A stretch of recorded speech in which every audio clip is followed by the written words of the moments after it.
todos? Bienvenidos de regreso a mi canal. El día de hoy les quiero compartir cómo hacer dobleces en tubulares cuadrados sin necesidad de una dobladora. Acompáñame y te voy a ir mostrando paso a paso cómo es que logré hacer esta curva para hacerse notar como si fuera una sola pieza.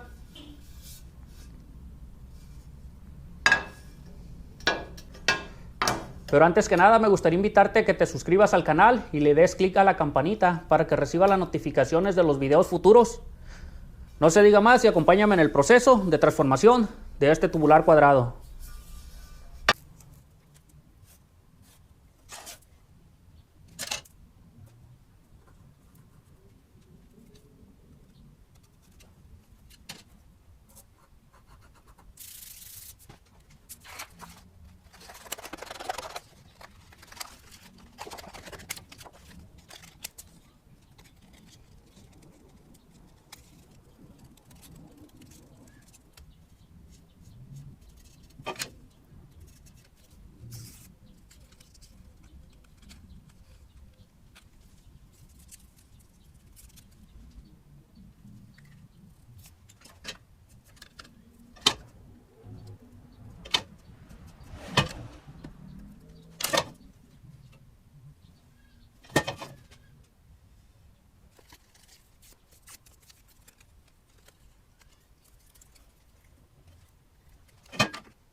Bueno amigos, hasta aquí voy a llegar con este video. Espero te haya gustado la forma como realicé el doblez y te sirva. Si te gustó el video, no olvides dejar tu like. Los comentarios están abiertos para cualquier sugerencia que me quieras dar. Muchísimas gracias y nos vemos en el próximo video.